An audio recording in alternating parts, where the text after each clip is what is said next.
Reminding you that on February 20th, Pinks returns for an all-new season.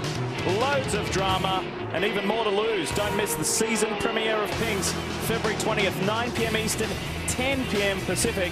And it's all part of Premiere Week on Speed, starting February 20th. That is, well, Premiere Week starts February 18th, but February 20th is Pinks, part of that very special week. The top two teams in the Grand Am Rolex Sports Car Championship are Bob Stallings' Gainsco Racing and Chip Ganassi's Telmex boys. And the rivalry continues. The season ended that way in dramatic fashion in Salt Lake City. It has begun. The new season has begun in exactly the same fashion, with those two teams in the top two positions. Ganassi is out in front this time, though, ahead of Bob Stallings' boys. 4 laps is the lead margin on Pablo Montoya over Alex Gurney. It just now becomes a question of, will that machine right there go for the rest of the 2.5 hours just about distance without a hiccup? It would take a hiccup for that 4 laps to go away. Well, we've seen it time and again, whether it be with the Riley Matthews car, whether it be with the Rubik Tuesday car, either of the Mike Shank cars, when they have been in trouble, you sit on pit road and 3, 4, 5 laps just goes in a heartbeat. Alex Gurney is being held up here. He's having a difficult time trying to get past former IndyCar driver Stefan Gregoire. I really think that they put the order out to Alex just to take calm, just run off the laps. We've got another 2.5 hours. We've got a solid second place. We've got a 2-lap lead there. Don't hurt the car. You know, they're looking at the big championship picture. They don't feel they can run down Juan Pablo Montoya or Ganassi's car on speed or on the racetrack, so they're going to hedge their bet, go for a second place finish if possible. I agree with you, but you also don't want to go down another lap to Montoya, and Montoya isn't that far behind Alex to catch him and make that margin 5 laps. Just in case the 01 car does run into any trouble. Two incredibly strong teams, two incredibly well-drilled teams, and determined organizations to succeed.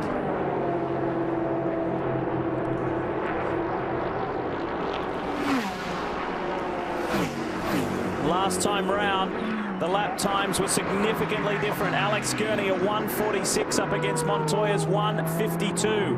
That could be traffic coming into play for Montoya. But Gurney needs to find a way through Stefan Gregoire here to get on his way.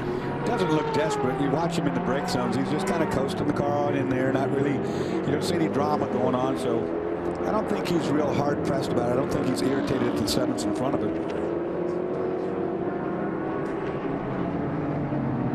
For Siegel Sport, for Gene Siegel and his crew, it's not how the race has not gone as planned, but still to be running with less than 2.5 hours to go is something to hang your hat on at the beginning of a season. They've had a difficult task ahead of them with a loss of sponsorship. Montoya just waved those 2 guys by.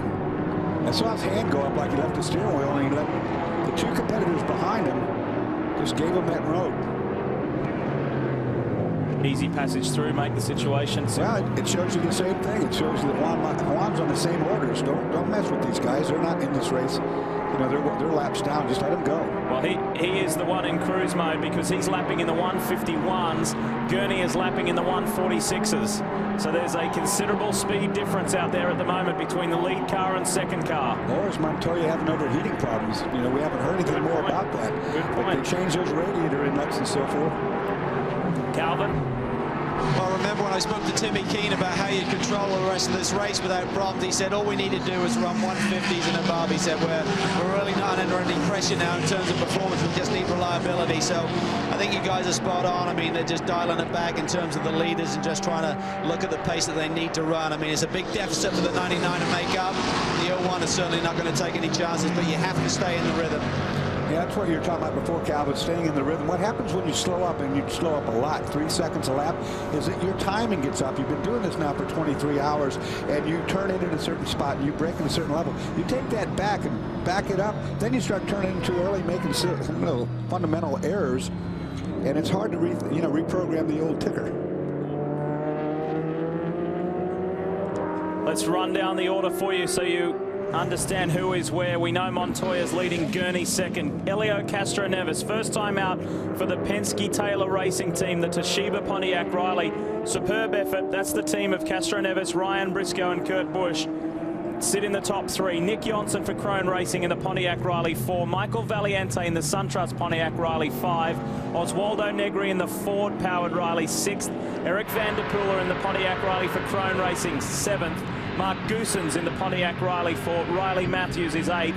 Bert Frizzell in the Shank car still stranded. It is back behind the wall in 9th due to laps completed, 594. And then in the top 10 is the lead GT car of Rafael Matos. The Vision Daytona prototype is still running at the hands of Ed Carpenter. They're just outside the 10 in 13th place. There's the lead GT car. Just to highlight some others still running. The 58 Daytona prototype of Brumos. Are they still out there circulating? I'll double check that.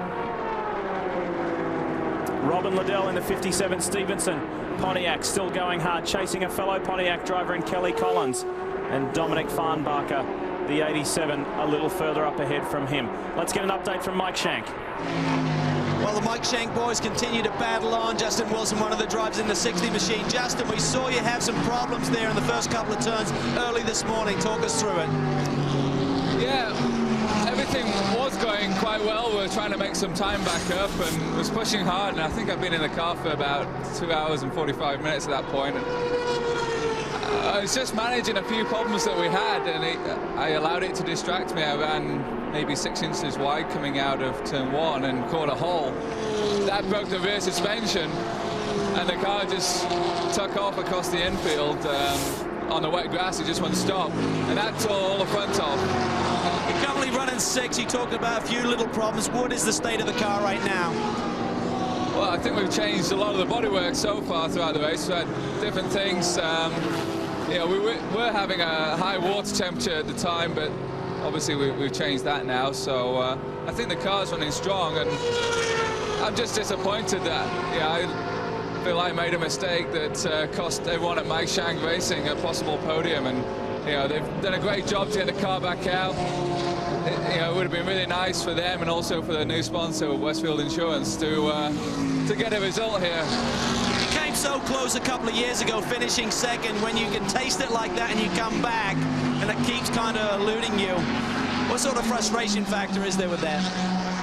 I guess that's why everyone else keeps coming back. You get a sense of what it means, and you get a taste of that, and you just want to keep coming back and trying to do that one better. And it's frustrating not being able to do it, but we'll work on next time. And right now we'll just try and finish the race off, see if we can move up at all, and do the best we can. All right, mate. Thanks a lot. Thank you. Been an up and down affair for the pole-sitting car, the Westfield Insurance Mike Shank Ford. Oz Negri behind the wheel, the man who set that blistering time in the 60 just a few days ago, and they're at it for championship points right now. Montoya continues to lead by that 4-lap margin, and he is in cruise mode. He's letting traffic go by, he's staying out of trouble, keeping it clean. He wants to deliver Chip Ganassi a 3rd consecutive Rolex 24 crown here at Daytona. And for one of his teammates and longtime mates, Dario Franchitti stands a chance of getting the Indy 500 one year and the Rolex 24 the next. Yeah, you look right there. Juan backed off. He lifted up the throttle at the start-finish line. He didn't even have to brake for turn 1. He just coasted down in there. Knowing that Dario was there, he said, I don't want to mess with you. I got you beat anyway. Ed Carpenter went on by around the outside in the Vision car. And getting back to that Indy 500, Rolex 24 one year the next. Ari Lyondike did it in 97. Weldon did it, of course, Ari did it in 97, 98. Weldon 05, 06. Could it be Franchitti in 07, 08? Are you looking for a Valentine's Day date? Sorry, Dorsey isn't available. But NASCAR on Speed is. The Gatorade Jewel at Daytona right here, February 14, 2 p.m. Eastern, where they'll do anything to make the Daytona 500. That's a fact. We're back. And we continue. The count down to the checkered flag continues. 2¼ hours remaining. That's it. Some heavily damaged race cars out on this track, and some determined drivers and teams never willing to give up. This was a championship winning car, or car number, from last year. The 87 machine, campaigned in 07 by Dirk Werner and Bryce Miller. Now it's Dominic Farnbacher behind the wheel. This car is currently 7th in class and charging on. It's been a real battle as far as the top Porsche teams between TRG from the west coast of the United States and Farnbacher Lowe's from the east coast. Both bringing 7 cars to do battle here, and today it was TRG that has prevailed, Dors. And that car has been taking a lick on every corner you can get to. I mean, it's really gone through a war, but the Farnbacher car is still out there soldiering along. Well, speaking about damage and scary moments, probably right at the top of that list was the Portuguese driver who we'll see a lot more of this year, Joao Barbosa. We've finally tracked him down. He's with Calvin Fish. Joao, this sport is all about emotions, and one moment you had the lead of this 24-hour race, and seconds later you're going backwards, mate. What were your feelings then? Yeah, it was tough. It really caught me by surprise. The team did an excellent job to get a good race car. The car was really good, and we had a good pace. And we led for a while, and our pace seemed to be strong at the time. We were starting to push a little more because we knew we had a good chance for the podium position, and who knows, for the win. So my hats off for these guys. They did an amazing job. Just to bring the car back to the track, and JC is going to finish, and he did a great job. But unfortunately, he's just going to cruise around and try to get as much points as we can for the championship. The right rear suspension failed on you. Are you aware, when you were in the car, or any of the other boys, that there was a hit on that corner or any puncture on that right rear that may have been a consequence? Nothing. There was no warning at all, no vibration, nothing. It just got me completely by surprise. The impact was hard, but Grand Am has done a great job on the safety side of these cars, and luckily I was unescaped, so it was really good. And even if it was a hard impact, it was just some damage in the car. You have to be excited about this opportunity with Brumos, and I would feel that your teammate JC France showed tremendous pace last night. You have to be looking forward to this season.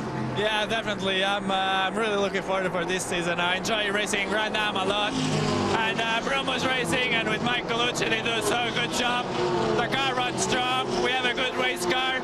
So who knows? I think I'm really looking forward to the start of the season, and I think we're going to do some good races this year. Looking forward to it. You deserve the shot, mate. Well done. Thanks. Let me bring up a point real quick. 2 times this weekend we've seen massive impact at that same exact spot coming off NASCAR Turn 4. I'm talking about the safer barrier. We saw it once in the Coney Challenge, even harder hit than what Joao just hit. But both times these drivers walk away from it as a side impact, the worst impact you can get, that safer barrier doing its job.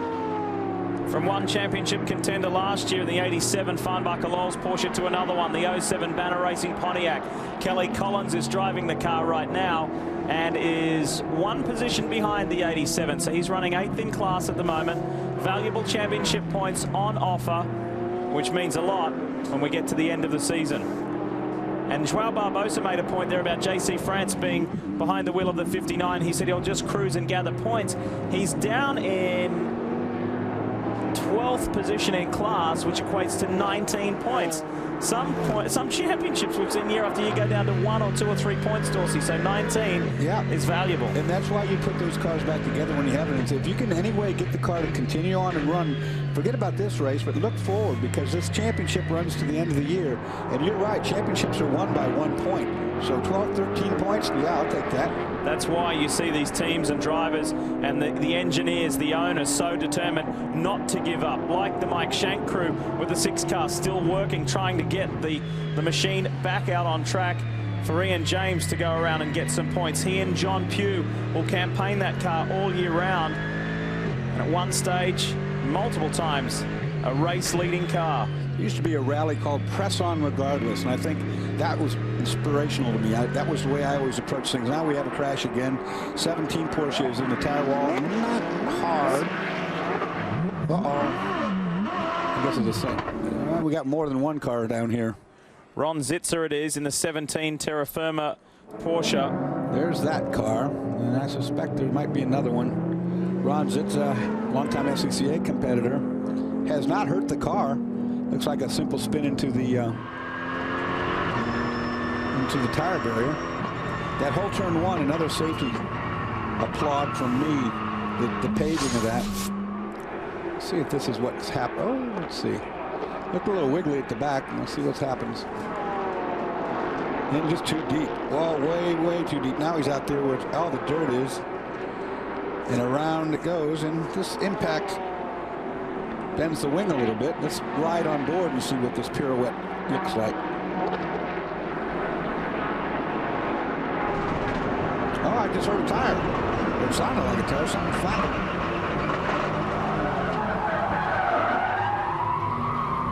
There was some rear bodywork damage on the car coming through the tri-oval, so whether that was from an earlier incident. Well, it's still running, so it's not a tire. I mean, it's still going along.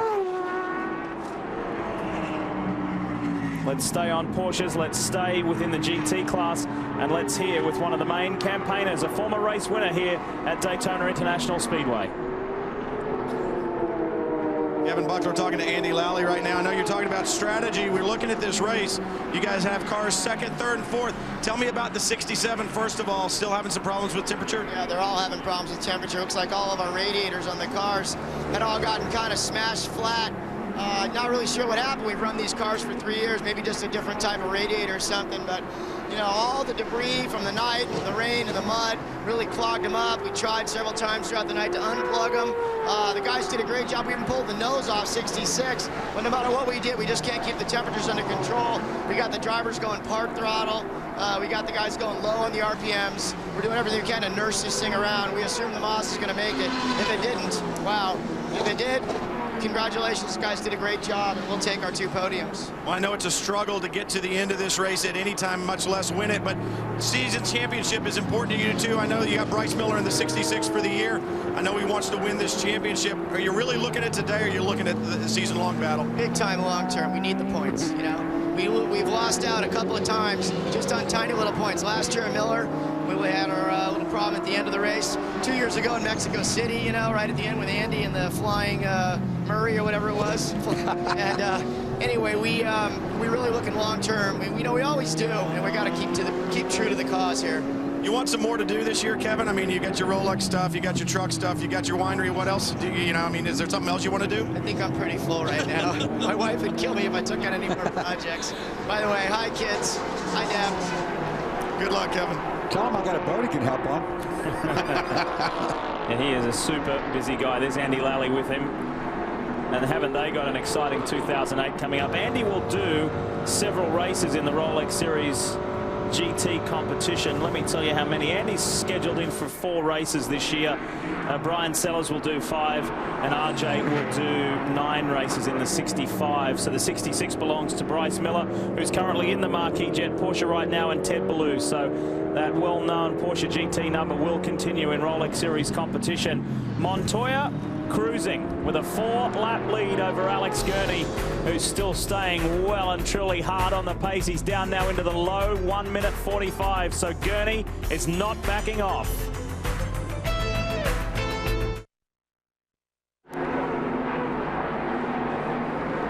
High above Daytona International Speedway, just over 2 hours remaining in the 46th running of this marvelous event. And finally, the weather is a little on our side, and for the drivers, giving them a sunny finish, which they certainly have earned. Hi, everyone. Welcome back. Leigh Diffey and Dorsey Schroeder with you here. Calvin Fish and Brian Tiller working productively on pit lane. They've got a lot of work to do in these final 2 hours. So too of the teams. So too is Memo Rojas. Let's hear from him. Okay, we're down here in the Ganassi pit. We're going to try and catch a word. Memo Rojas stands by, chatting with the crew here. Memo, things looking good right now, but still a lot of the race left. Yeah, I mean, things are looking good. There's a lot of things happening. We've been having troubles with the engine temperature, so I mean, still a long way to go. Talk about last year. You were really put under the gun coming into this championship-winning team as a rookie. And unfortunately, you can't be a rookie any longer. You're not allowed to make mistakes. You're not allowed to be not as fast as your teammate. Talk about the pressure you were under last year. Yeah, even last year I wasn't allowed to make mistakes because we were leading the championship since the beginning. It was a very, very steep learning curve. Hopefully, I think we had a very successful year. I think we were going to be more stronger this year with 1 year under my belt, so I look forward to it. If you could pull it off here today and get this victory, third in a row for Chip Ganassi Racing, would that be some kind of indication for you and really feel that you've proven yourself at this level? Well, definitely. I mean, it's been such a tough race with so difficult conditions. Just being paired up with Dario, with Juan, and with Pruitt, I mean, it's just an honor to be next to them. We've been doing very well since testing. We've been running a very similar pace. So I think if we can achieve this, knock on wood, still 2 hours to go, it's going to be very good for us. Great job this weekend. Thanks, man. You know what, Lee? All these cars, all these drivers talking about the fact that the cars are overheating due to the sand and the mud and so forth. The sun's out, the brightest it's been. We're going into the afternoon for a finish. It's going to get hotter as the day goes on. It doesn't bode well for the next 2 hours for these guys enduring these problems. Problem only heightens, doesn't it? Right. What a day it would be for Chip Ganassi Racing with Felix Sabates. The company has had 6 NASCAR Sprint Cup wins, an IndyCar championship in 2003 with Scott Dixon, consecutive Champ Car championships with Vassar in 96, Zanardi with back-to-back in 97, 98, and Montoya in 99. So many more accomplishments we'll detail over the next 2 hours. Cal, what's happening with the 9? Well, the 9 car is in, currently running third. Kurt Busch still behind the wheel, and what a tremendous job he has done. Some people questioned that Penske came here with 3 drivers, one of them being a guy who doesn't have a lot of road racing experience, but boy, has he been up to the task. Still the concern with this car is that overheating issue that's been in. A couple of times run scheduled stops, just trying to blow out that radiator. Talking to Wayne Taylor a little bit earlier this morning, he said both cars, the 10 and the 9, have had overheating issues, but they seem to be different. They feel like Kurt on the 10, the 9 car continues to have a little bit of a problem. That's going to make things interesting, like I say, because our temperature now is climbing outside, and these cars, unfortunately, the further they get in the race, the worse that problem mechanically on the car becomes. First time out, super performance though for Kurt Busch, Ryan Briscoe, Elio Castroneves. This is the car sourced from Brian Tuttle, who has raced here at the Rolex 24 and in the Rolex series before. And once that car was sourced by Wayne Taylor Racing, and then the Penske boys got hold of it, a thorough overhaul, and away they went. The Toshiba car has not been void of problems today, but to be in the top 3 at this end of the day is the right place to be. After last night, just seeing the daylight of today is an amazing feat. The 58, Buddy Rice, Indy 500 winner, and another 3-driver lineup here with Darren Law, David Donahue.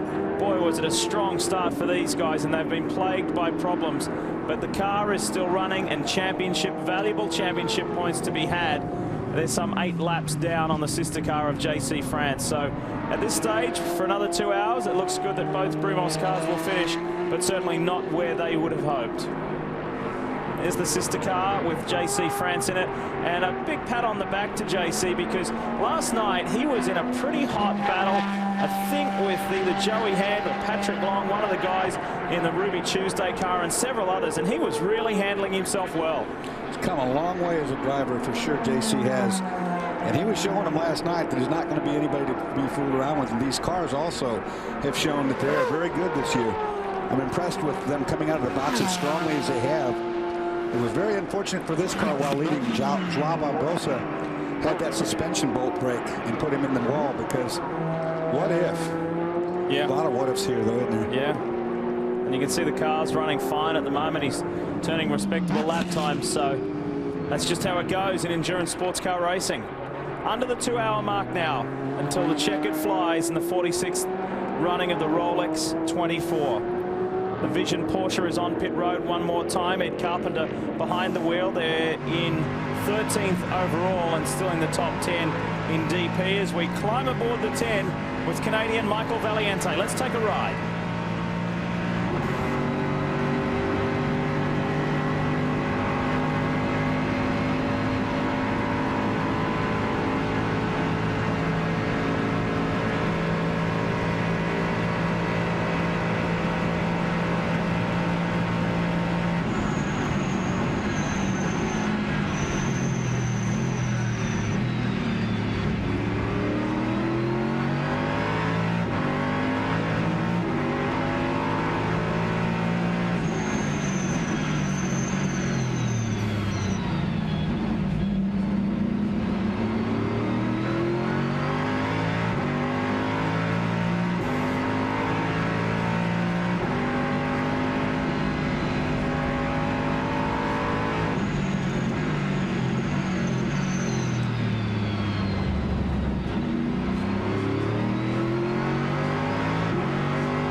busy. There you have it. That's what a lap looks like aboard the SunTrust 10 Pontiac Riley with Michael Valiante. Dorsey, you've been talking a lot about the air intake area with a lot of the sand and the moisture and the rubber that builds up and blocks that air intake area. Brian Till has more on this story.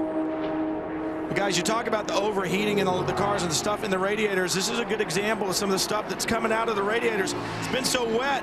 Guys dropping wheels down there in the bus stop. The grass, the dirt, the sand, it all turns into that paste that Dorsey was talking about. It's hard to get out of the radiators, and that's the problem that these guys are having when that stuff dries in there. It almost turns into a paste, and that's why we're seeing a lot of that overheating. You talk about big names here at the Rolex 24 as well. Standing down here by Vision Racing. What about a name like Foyt and Andretti?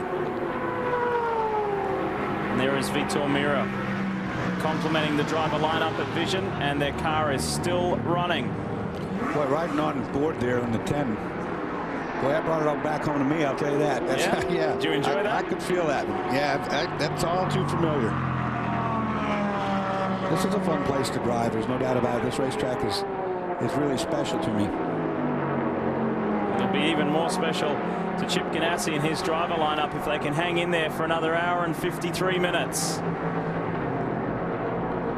All those demons are still out there waiting to strike. They're all over the place. Did they all just come running back to you, did they? Yeah, they're all out there. Word that we may expect Montoya in. We'll wait and see. Tell you what, the infield here, we haven't said a lot about it lately, but my gosh, there are a lot of people here. They closed it off early yesterday day. Race leader is in on pit road. Calvin Fish standing by. Take it away, Cal. Going to be Scotty Pruitt jumping in, try and take this car to the checkered flag here today. It'll be a double stint almost for Scott.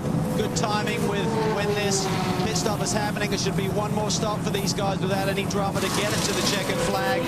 Still some concern with that overheating.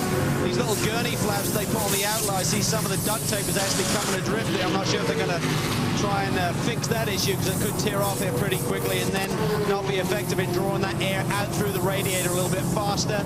Scott Pruitt came to the pit box. He definitely had his game face on. He's looking for his second win in a row here at the 24-hour.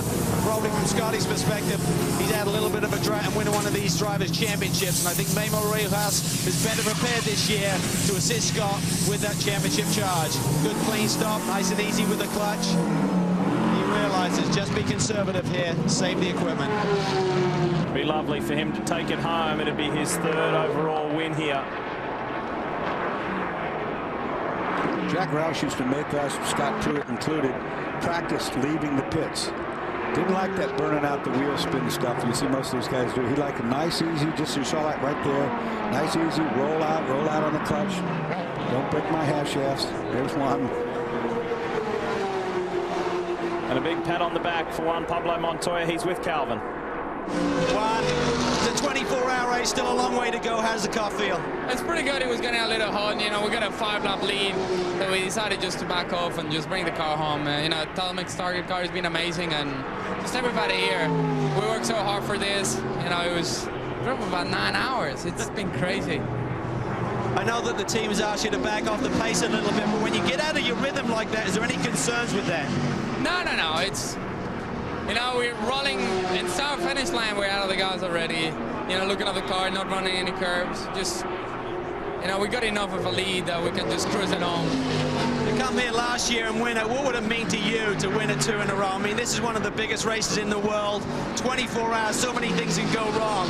Oh yeah, you know, I don't even want to think about winning. You know, we're doing good, everything's going our way, but you know, like the latest things is not over. Any close calls out there? No, not really. It's been pretty good. All right, mate. Great job today. Thank you. Just close calls for the guys around him, but not on him. You look pretty fresh, too. Well, he's been cruising. He just told you he's backing off at start-finish line. He's coasting it down in the corners. He's not turning in on the curbs. Right? You know, he's just sitting there enjoying the day, and why not? With that kind of lead on a day like this, I'd be enjoying it, too. It's a healthy lead, but not a massive lead. The 99 Gainsco Lowe's car is there, poised, ready to pounce. If anything should go astray for the 01, but boy, it looks strong, doesn't it? We'll be back with more from Daytona shortly.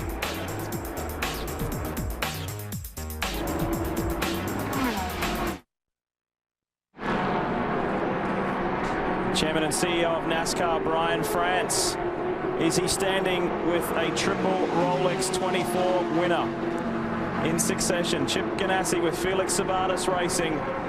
Wow. Will that fairly standard face on Chip Ganassi turn into one overjoyed with emotion in an hour and 3/4 time? And of course, the 50th running of the Daytona 500 coming up this year. What a special time. You've run it.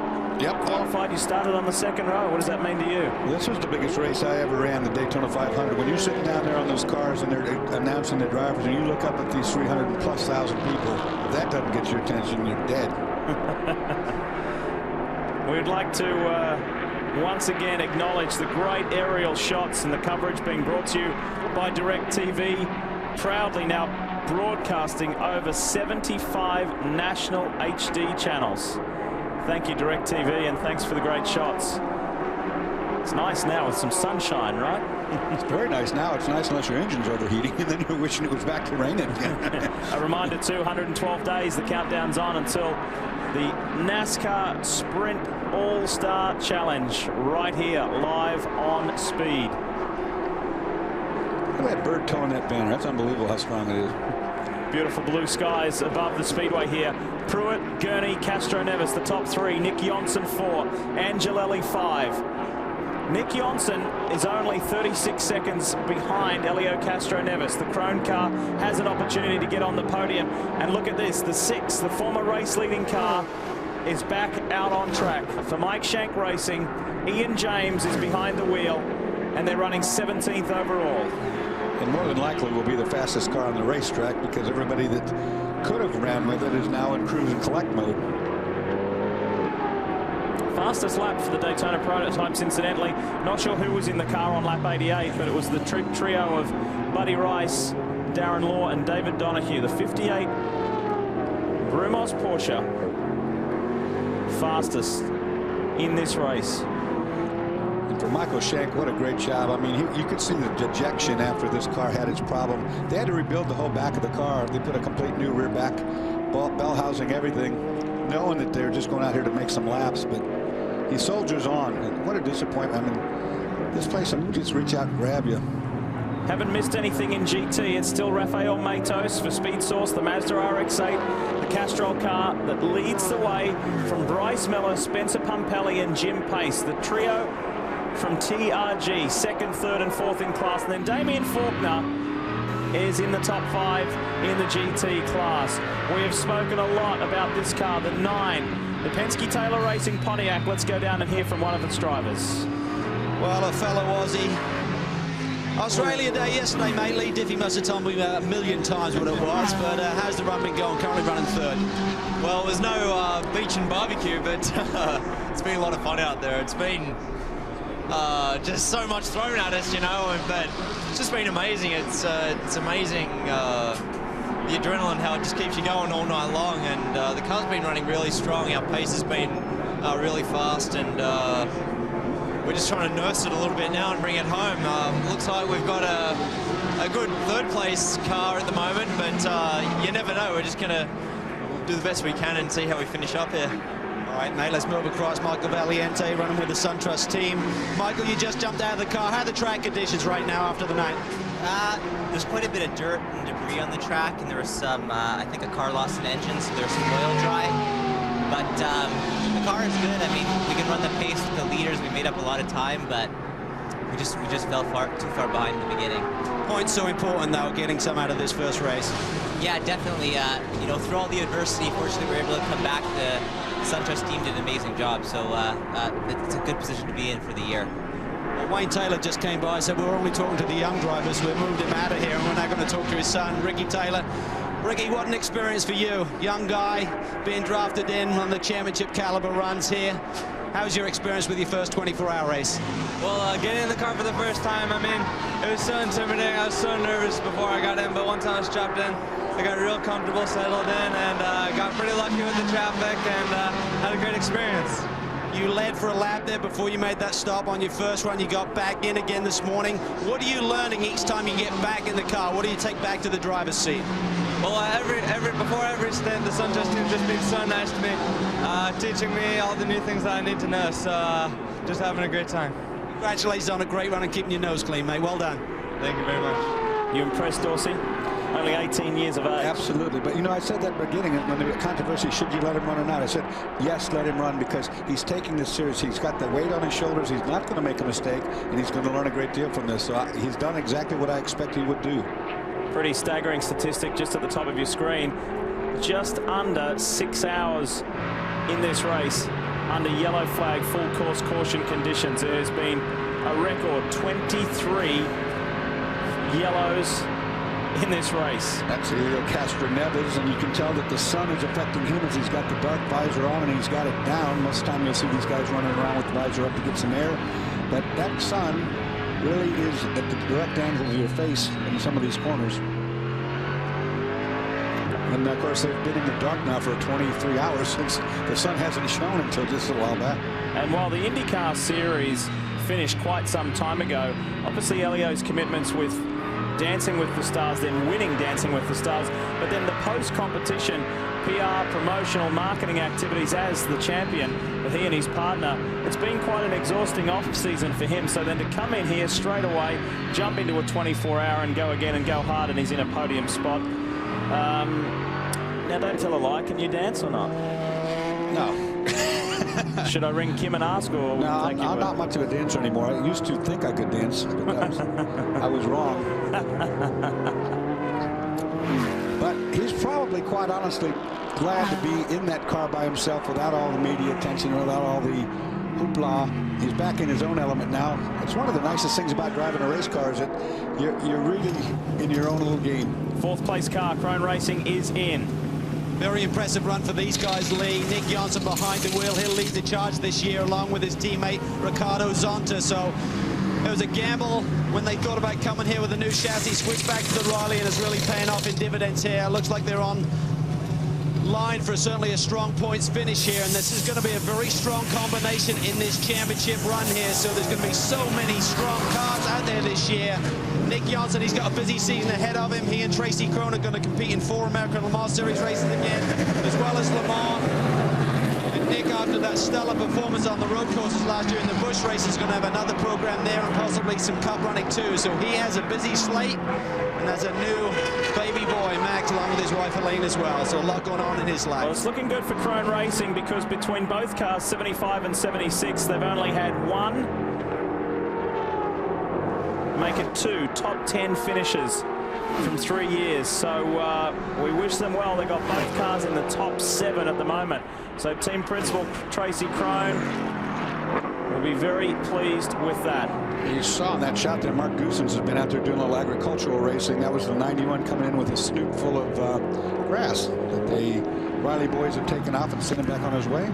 As the 99 hits pit road, let's give you some Ganassi stats, because it's been an impressive run with an hour and a half or so to go in the Rolex 24. And look at that. In the last 3 years, they've led 1,069 of 2,045 laps, more than half over the last 3 years. That shows how dominant this team has been. Let's talk Gainsco, Bob Stallings, Lowe's machine. They're in. All looks very routine. There's the grass being swept away from the pit in front of him. Go, Brian, go. Look at him. Go, go, go. Look at me run, guys. Thank goodness we've been working out. Good to see everybody in the gym early in the morning, except for Dorsey. Routine stop, gurney away. I don't see any debris out of that car, which is good. No, there was no debris on that radiator. All that debris was from Mark Goossens, who pitted right in front at the Riley pit. And I saw him come in with about a yard of grass on the nose there. Dorsey, why have you not been in the gym with us early in the morning? Well, I keep in just unbelievable fit shape living down there in the Keys. You know, the Saratoga Avenue Boys Club keeps me in shape, so I'm ready to go. That liquid diet Doors works every time, doesn't it? That little crab leg, you know. We will be back. More from the Rolex 24 when we come back.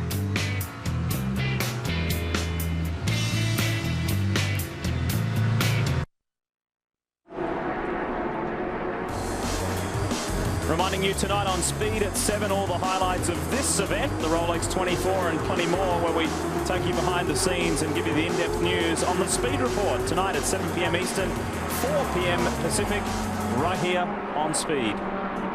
Well, it may not have been here at the beginning, but it's certainly here for the conclusion. That is the sunshine and typical Florida blue skies. An hour 33 to run before some relief and celebration for some, bringing an end to the Rolex 24 for 2008. The overview of the top 5 in the Daytona prototype class, and overall the top 8 positions in the field are filled by DPs. 9, 10, 11, 12 are the top 4 running GT cars. And it has been a rock-solid effort from the Mazda RX-8, Rafa Matos and the boys from Speed Source, holding on over Andy Lally, Emmanuel Collard and Tip Sugden, 3 of the best Porsche 911 drivers in the world. So he's got some hot shoes chasing him, but he's hanging on, just like the former series champion Scott Pruitt aboard the 01 now. His car, his team, and he hopes that 2008, this will be his race and his championship.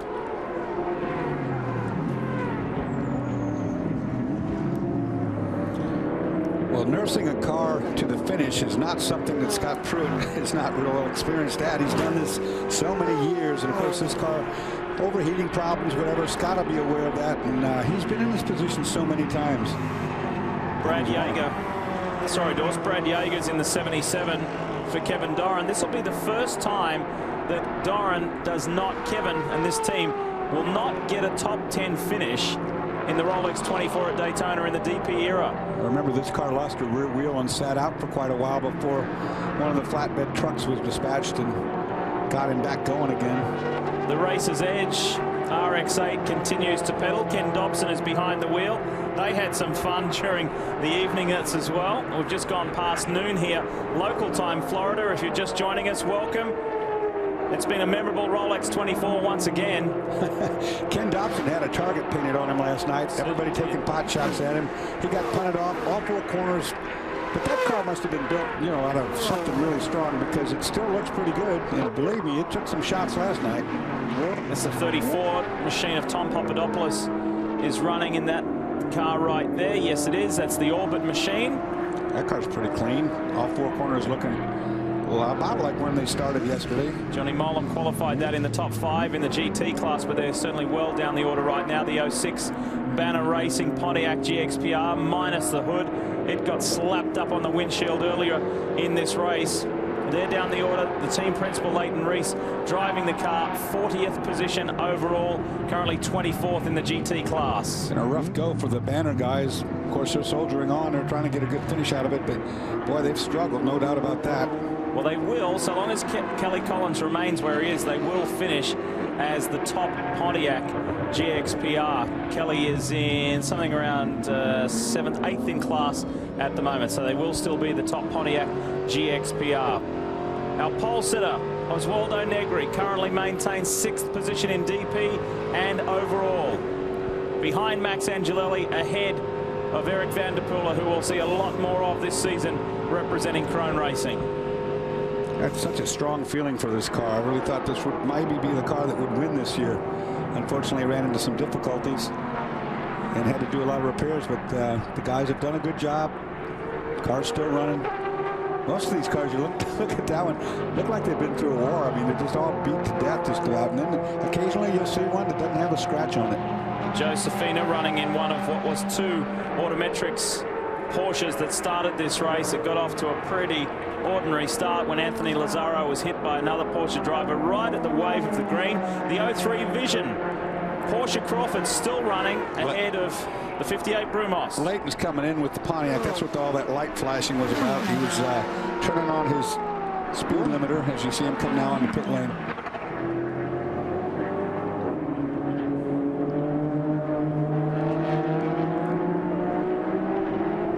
So now it's just a case of hang on, do the laps, and stay there to the finish. That's a huge accomplishment in itself, as the 58 David Donahue makes the move on both the Orbit car and the Vision Daytona prototype and continues to surge ahead.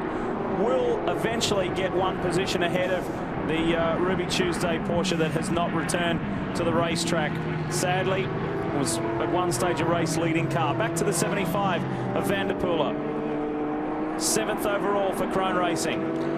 You know, less than an hour and a half to go. You think, okay, we've got it made now. But twice I was in a position with the Dyson Racing boys when with an hour and a half to go, one of the holes in the engine starts misfiring. All of a sudden it starts smoking, and you got to hold on for dear life trying to get to that finish line. It's made some memorable finishes here at Daytona. The last hour and a half can be brutal. And it's the worst time in the world after all the work you've done up to this point to have one go sour. Nick Johnson is staying hard on the pace. He's trying to reduce the deficit between he and Elio Castroneves. He wants to put that Krone Racing Pontiac on the podium. But he's got some work ahead to do it. He's still got time on his side, an hour and 28 to go. So the Swede could get there. This is Lawson Aschenbach in the Auto House Pontiac GXPR. Now that car, look at it. It's relatively clean. Don't see much damage to the front or either side. So those boys have done their job throughout the night, staying it away from trouble. 65, one of the original 7 entered from TRG. Another car clean. This is Jim Stout. And it's in reasonable shape. Not going through these cars in any order in particular as far as the order that they are in their respective classes, simply as they come through on screen, on track. You'd imagine that Greg Lowles from Farnbacher Lowles, here's one of his cars, and Kevin Buckler will enjoy a lengthy sleep tonight. Over a bottle of wine, I would assume. Well, in excess of 30 drivers. I know TRG had around about 100 people here. I think there was some 80+ people representing Farnbacher Lowles. The 09, the Spirit of Daytona Porsche. Superb job from these guys. Troy Fliss and the gang from Spirit of Daytona. They've had their work cut out, but what they wanted to do, Dorsey, with this 8-cylinder Porsche, they really wanted to gather valuable data, because they went to Salt Lake City. They did the final race there, the Sun Chaser 1000. That was the first real test for this car. Now, there has been several tests since then, not racing though, so this is the biggest test that car has had moving forward with that program. I was about to bring up the point that that particular Spirit of Daytona Porsche engine is not the flat 6 that you see in the Brumos cars. In fact, what it is a version of a Porsche Cayenne V8 motor. Now, the Brumos car, of course, the flat 6. 2 different types of Porsche motors allowed in this competition. But that one you're talking about, the Cayenne-based engine, did in fact appear at Salt Lake City last year, and it was its first outing ever, and they're still continuing development on that. JC France is in 25th position overall. And 12th in the GT class. Here is the second place overall. The 99, Alex Gurney behind the wheel. The deficit at this stage is just too great to bridge the gap to Scott Pruitt, who enjoys a multi-lap lead. Yeah, these drivers now are running out their positions. You'll see them staying away from curbs. You hear them shifting at lower RPM levels. They won't combat one another, or anybody who wants to get by, they'll just let them go. You know, in an hour and a half, you start really worrying about all the different things that can go wrong. And believe me, there's plenty that can still go wrong. This is the car piloted by Charles Espenlaub. It's also the car piloted by Hollywood star Patrick Dempsey. What do you think Patrick's learnt from his first Rolex 24? Racing is nothing new to him. He's been a consistent competitor in the Coney Challenge. But this is his first one in the big time. What do you think he's taken away from it? Well, you know, he's going to be a bit embarrassed about the miscue he had on the cold tires last night when he hit the guardrail and leaving the pit lane. But he's not the first driver to do that, and a lot more experienced drivers than him have been caught out there. So that was a learning experience for sure. They've kept that car running, so he's been out here making laps. I talked to Patrick before yesterday, and he said, you know, what I need to do is just drive at my comfort level, forget about everybody else around me, and try to stay out of trouble. For the most part, he's done that. He had a spin. He's had that one cold tire excursion. Well, he's not the only one on the cold tires. We've seen some of the best drivers in the world have that same problem. Well, Salvador Duran, he was the winner here last year. He's one that springs to mind in the Ganassi Daytona prototype. You saw one of 2 cars supporting the Seattle Children's Hospital. It is the final year for Team Seattle Racing. They're under the umbrella of Farnbacher Lowe's this year, and they have raised in excess of $3 million for the Seattle Children's Hospital. Well done to those guys. We've been talking about Patrick Dempsey. Here's the man himself. Patrick, a 24-hour race is certainly a tough one to endure, but under these conditions, talk about your experience. Oh, it was incredible. I mean, I learned a lot. I got to really thank Pirelli for helping me out on a big learning curve for the first stint out with the cold tires. I had a nice little contact with the wall there, and I learned a lot about cool tires at that point. So that was a good way to start it. And then 2.5 hours in the wet last night was really quite interesting. It was just, you know, to see the quality of drivers in this field and to be out there with them in the wet and to watch them and to be a part of that was really quite special. I learned a lot, had a lot of fun, and we had a lot of bad luck, but the teams really rallied to keep the car out there, and that's part of it. We wanted to finish this race, and hopefully we can, and I've had a great time. I can't wait to do it again. With the riders' strike, there's obviously a chance you'll do a few more of these this year. What are your plans for this 08 season?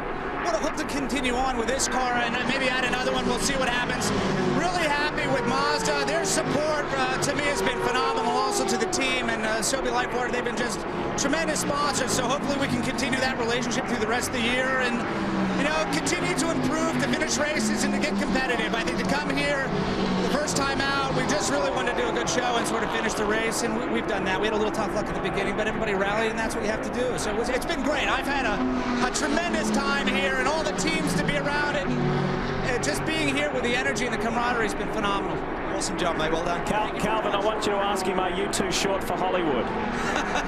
Leigh Diffey wants to know if I am too short for Hollywood. No, you got to think of Alan Ladd. Just get a box like they have a little box to put people up. Don't worry about it. Leigh has these special shoes with these little lifts in them when we're doing a stand-up together, so he's really about 3 feet 9. See, look right down, then I can kind of get into it. I'll just slouch down. Well, he's learned a lot. He's had a good time, and you'll see a lot more of him when we come back from the break. David Hobbs and Bob Varsha will take over the reins. We'll see you soon.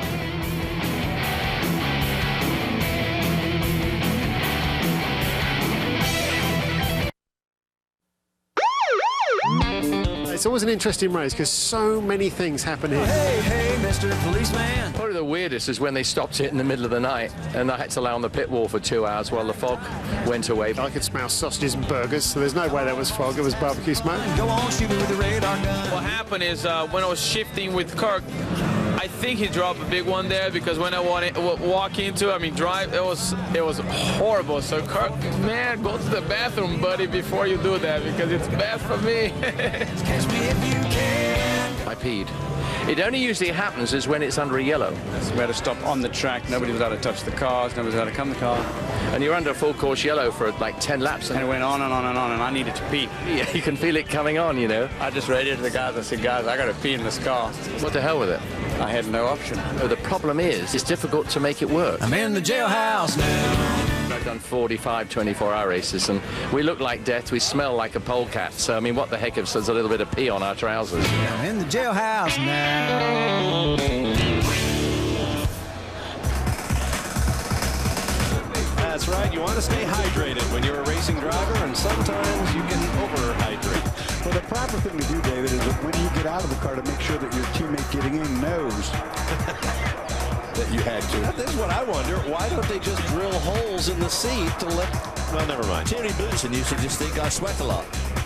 Good on you. Yeah, I suppose you haven't said it straight. It's got a warming effect at night, at least for a little while. Absolutely, yes. Well, welcome back to Daytona, where the conversation has gone a bit downhill. Dorsey Schroeder, what have you done to our race? When David Hobbs and I left, there was only about 15 cautions. It was going fine. 5 cars on the lead lap, and bingo. Now there's 24. 24th caution. That's Ed Carpenter's 03 Porsche Daytona prototype being pulled up onto the flatbed truck. A record-extending 24th caution. The number 9 is in the pits at Penske Taylor, Calvin Fish. Routine stop here again, blowing out those radiator grills. Ryan Briscoe going to take this car to the checkered flag here this afternoon. Elio Castroneves just done a stint there. Meanwhile, the 10 cars in pit lane. Similar deal there, just really working on the cooling of these cars, trying to get them to the checkered flag. Everyone's struggling here this weekend with overheating issues with the wet and the sand and the mud that creates in these radiator grills. You see the 91 has been in and out of the pits for the last hour or so.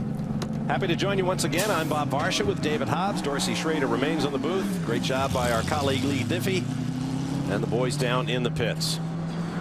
Yeah, well, I heard Dorsey say a few minutes ago, I'm still amazed at the way some of these guys leave the pits. I don't know whether they're trying to put heat in the rear tires, but boy, when you're doing a 24-hour race, you should not be doing standing starts, 25 or 30 of them throughout the course of the race. You should not be doing each one like a drag race. No, Jack Roush would have a fit. I mean, he made us practice and practice and practice. A nice, easy, executed. Let the clutch out gently. Don't spin up the tire real bad. Don't shock those axles and rear gears. Don't slip the clutch too much. But on the other hand, you certainly got to be spinning wheels and putting a hell of a lot of shockwave through the drive shaft. 91 back on track in the hands of owner Jim Matthews. Meanwhile, we're going to meet 2/3 of the driver strength at Penske Racing with Calvin. Well, a couple of the teammates here together sharing their experience of the 24-hour race. Elio, you just jumped out. Bit of a struggle trying to keep those water temps down. Yeah, that's the only issue right now we're having, I mean, the car is running very, very good. It's just unfortunately we have to do only like 15, 12 laps. And I mean, a stint actually is about what? 35, 40 laps, so we're really doing a double duty here. But you know what, did a hell of a job. Ryan is doing a fantastic job. Team Penske is awesome, man. I'm so proud to be part of this organization. Well, super job by you and Kurt. Your teammates say you've done a stellar job. There's a lot of pressure on you coming in here, just 3 drivers in the lineup, so you really had to pull your weight this weekend. Yeah, I made sure I got rest and got hydrated, but yet, having Roger on top of the pit box means the world to me, and just to have a shot at road racing. I love it. We only do it twice a year when we race Cup, and so it's just it's a different way of getting around the racetrack, but yet it's 4 rubber tires in a race car, so I love it. Elio just won that big trophy for the dance, and has he been showing any of his moves in the transporter this weekend? I got 2 left feet and a heavy right foot. I'm all screwed on dancing. He's ready for 2008 Cup Series, so watch out for this guy here in the 500. All right, boys, looked like you had some fun this weekend. Thank you. Yeah, had a blast. The teammate Ryan Briscoe is currently in 3rd. 3 laps behind Alex Gurney, who was in 2nd, and is in turn 3 laps behind Scott Pruitt, who was on the race lead. As you see, 1 hour, 13 minutes and change, counting down as Scott Pruitt and his teammates hope to bring car owners Chip Ganassi and Felix Sabatis a 3rd straight victory overall in the Rolex, which is pretty remarkable, David. It's incredibly remarkable. This is a very, very tough race. This is a very tough track. You got all that banking, which these cars are not really used to, in the tight corners. So you got a lot of load going through the transmission, the drive shafts all the time, and of course they tend to understeer, so it's hard work on the drivers as well. And they didn't really need this sunshine. They could have done with this yesterday afternoon, but now after all that struggling, now that all the radiator matrices are all blocked up with all that sand and rubber that's been lying around and got kicked up by the rain, now of course they got the heat. Well, we missed the air show the Navy put on at the start of the race and all that heavy cloud, so now the Air Force is here entertaining us a little bit. Let's get down to Brian Till in the pit lane. Bob, 2nd and 3rd in the GT class are on pit road. Andy Lally sits behind in the marquee jet number 66 Racers Group Porsche. Right behind him, Emmanuel Collard. Kevin Buckler chronicles the problems early on. These cars are just way hot. They cannot keep the temperatures down. I've been monitoring the radios. Kevin Buckler really talking to Andy and Emmanuel Collard saying, guys, you just got to slow down. Every time you step on it and pick up the pace, the temperatures climb. If we're going to make it to the end, we got to get those temperatures down. And once again, to win the Rolex here is special, but really the championship is what they're aiming for at the end of the season, guys. Well, I'll tell you right now, the Mazda, Rafael Matos has got a 6-lap lead over the next TRG Porsche. They'll never make 6 laps up trying to go fast. The thing is, go slow, shift low RPM, do anything you can, don't get the engine hot. Dorsey, you've been here the last 4 hours. Do we have a consensus as to what's causing this universal overheating in both the prototypes and the GT cars? Brian did a great pit report. Brian Till had shown us they had cleaned the radiator out, and he pulled out not just the bits of rubber that you normally see associated with the spent rubber on the racetrack, but mixed in with it was grass and sand and mud and dirt, and it conglomerated into a little brick of, and so you see every time they come in here, they come from the backside of the radiator, and they try to blow it out, backflush it from the backside. Good. Well, I think, coming into this race, a lot of people were complaining about the Pirelli tires, but I think the fact has proven that these tires have proved to be pretty damn stout and very fast, and they're probably soft enough that they've left more rubber lying around on the track than the last of the tires these guys used last year. And of course they're also developing more grip, which is why we've seen a couple of Riley chassis go out with suspension problems, the 59 car being one of them, the 6 car being the other, because it's putting more force through the suspension. You know, the grip means more load going into the car, and all the pickup points and the suspension arms and things are put under more load, and these tires are obviously very, very quick. Well, right after you guys got off here, they actually sent the jet blower out there, the jet dryer, to blow that stuff down to the intake somewhat. So I've never seen that before. Well, a new supplier to all the teams in Grand Am means a certain getting to know you period. There's some of the clag, as David would call it, out on the racetrack. That's not just tire rubber. That's a lot of that Daytona sandy, loamy soil that's been contributing to these overheating problems. There's your top 10. This could be a top 5 in GT. This could be a big win for Matos. We'll talk about that later.